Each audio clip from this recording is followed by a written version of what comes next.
बाबा साहेबଙ୍କର 133तम जयंती पालन पवित्र पणा संक्रांति हनुमान जयंती दिवस रे भीमराव आंबेडकर जन्म दिवस। यह दिवसटी केन्द्रापड़ा टाउन उच्च विद्यालय निकटस्थ आंबेडकर पार्क निकट थिबा प्रतिमूर्ति निकट रे पालन करा जायछि। ए उत्सव को स्मरणीय करबा पई ऑल इंडिया समता सैनिक दलर जिला प्रभारी सुधीर मल्लिक एवं अन्य समस्त भीम आर्मीर कर्मी लोकार्पित करथिले। सर्वप्रथमे समयानुवर्ती होई जिल्लापाल सम्मानीय सूर्यवंशी मयूरी विकास बाबा साहेब प्रतिमूर्ति रे पुष्पमाल्य देई निज कर्मक्षेत्र को जाइथिले। ए सभा कार्य मुख्य अतिथि भाव केन्द्रापड़ार विधायक श्रीजुक्त शशिभूषण बेहेरा, सम्मानित अतिथि श्रीमती डॉक्टर सिप्रा मल्लिक, पूर्वतन विधायिका वरिष्ठ आईनजीवी श्रीजुक्त विचित्रानंद महांती, कनिष्ठ आईनजीवी सुशांत कुमार मल्लिक उपस्थित थिले।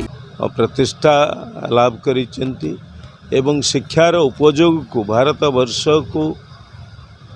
स्वाधीनता आनिबारे महात्मा गांधी द्वारा अनुप्राणित है से जो बड़ी भाव आंदोलन करथिले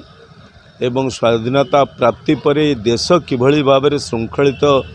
भाव रहिब लंबा समय पाई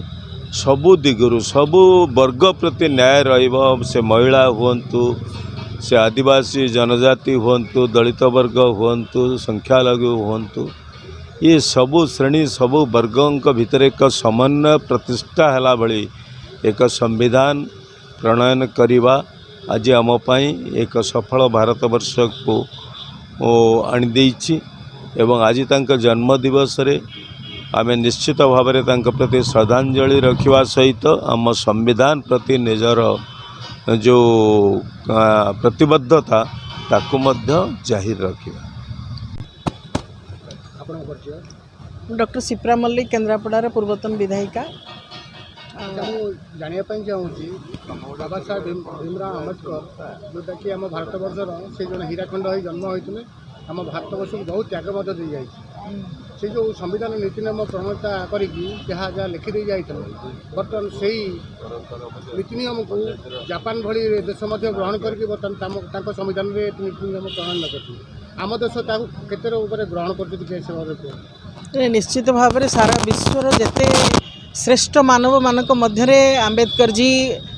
निश्चित भाव में भितर अन्यतम एते अत्युक्ति हबार नहीं। ये आम भारत वर्ष पाई बहुत बड़ गोटे गर्वर विषय जे भारत रे से जन्मग्रहण करथिले एवं भारतर क्रांति भारत रे आंदोलन जो विशेषकर साधारण वर्ग जो माने तले पड़ी जो माने दलित वर्ग आदिवासी वर्ग महिला जो मानक अवहेलित करा जाउथला उपेक्षित अवस्था जो मान थिले सेमानकर उत्थान पाई कि से जो प्रयास कले संविधान रे जो भली विधि व्यवस्था रखिले एवं सबुठ गुरुत्वपूर्ण गोटे आर्टिकल रखिला जे टू लिव विथ डिग्निटी सम्मानर सहित बंचिबा आमको से अधिकार देले गोटे मनीष परी मानविक अधिकार सहित बंचिबार जो जो गुरु दायित्व से संपादन कले संविधान माध्यम से सारा जीवन ए जाति तांको मने रखिब निश्चित भाव में। किंतु आज आपण जो कथा कहले जो जापान रे अमेरिका रे सेठी मध्य तांकर ए जो कार्य को सम्मानित करा जाउची सेठी आम देश रे संविधान को कहीं उपेक्षा करा जाउची। निश्चित भाव में संविधान पाई ये गोटे संधिक्षण गोटे गुरुत्वपूर्ण क्षण जो क्षण रे कि संविधान को बारंबार बारंबार जमती रेक्टी ताकू परिवर्तित करा जाउची विभिन्न आर्टिकल को एटा आम पाई केबे भी शुभंकर नुहे। संविधान को सबु बेले जमती आमर जेकोसी दिग को विकास मार्ग रे गति कला बेले आम आगे संविधान ही रहिबा दरकार कोथि पाई कि आमे आम देश केमिति एकजुट हम भाईचारार भावधारा केमिति रहिबो आम भितरे से मौलिक अधिकार केमिति अक्षुण्ण भाव रही पारिबो ये सबू को देखिकी आमे विकास मार्ग रे आगु को जिबा। कहार अधिकार को क्षुण्ण करबानी आदिवासी मानक अधिकार को नुहे दलित मानक अधिकार को नुहे महिला मानक अधिकार को नुहे जो माने उपेक्षित तांकु मध्य मुख्य धारा रे सामिल करिकि जदि आमे आगु को जाई परिबा ताहेले ही संविधान रो प्रकृत मूल्यबोध आमे ताकु सम्मान देई परिबा एवं बाबा साहेब आंबेडकर को मध्य आमे हमर श्रद्धांजलि ठीक सेही भाव रे अर्पण करि परिबा। आजिकल राजनीतिक दल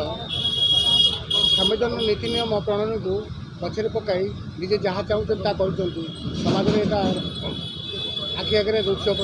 ना ना निश्चित निश्चित यहाँ गोटे कहली आपन को जे संविधान रो सम्मान को अक्षुण्ण रखिबा दरकार तार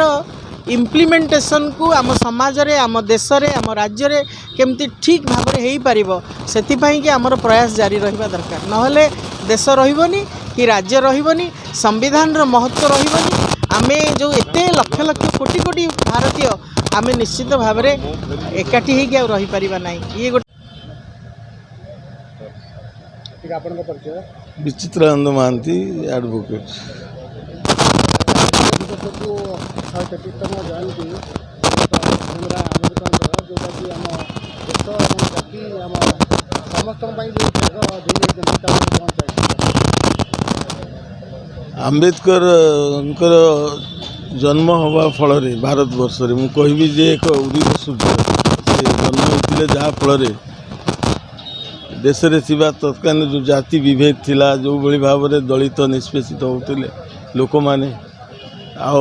जो बड़ी भाव में असामानता देखा दूसरा अर्थनैतिक क्षेत्र में सामाजिक क्षेत्र में ये सबू आज जमी सुधुरबार लगी भारत विकसित होबार लगी ता संभव हो न हुए तो भगवान एक अवतार स्वरूप भीमराव आम्बेडकर ये देश में जन्म होते एवं तांकरी जोगु आज लक्ष लक्ष कोटि कोटि दलित निष्पेषित निर्यातित जनता स्वाधीनता स्वाद उपभोग करुँच विकास स्वाद पाउचंती एवं सबु क्षेत्र में से आगुआ होती। आज समय देखा राजनैतिक नेता माने एवं प्रशासनिक अधिकारी माने से अधिनियम को भू कर साधारण जनता अपील अच्छी कौन एथिपाई आपण यही प्रश्न भी पचारुले जिला परिषद सदस्य चेयरमैन को मो कह कथा जो मैंने दायित्व रे अछंती प्रशासनिक दायित्व रे अछंती जो मैंने न्यायिक दायित्व रे अछंती से माने आपको जगिबा निहाती आवश्यक आपण जहाँ कहउचंती ता ठीक कथा किंतु एथिपाई साधारण जनता अपेक्षा जो मैंने जो जो दायित्व रे अछंती प्रशासन क्षेत्र रे रुहंतु न्यायिक व्यवस्था रुहंतु एमाने एथिरे आगे आसी ये सब को रोकवा दरकार। आसंता भविष्य में न्यायिक व्यवस्था अक्षुण्ण रहिबो ना सेमानक द्वारा नहीं एबे तो भारतर न्यायिक व्यवस्था पृथ्वी रे गोटे बड़ प्रतिष्ठित व्यवस्था रूप में गण्यमान्य पाउची मोर विश्वास भारतर न्यायिक व्यवस्था आउरी अधिकरू अधिक सुदृढ़ एवं निर्मल होबो। केन्द्रापड़ारू जयदेव सिंह रिपोर्ट विश्व विजयी न्यूज ओडिशा।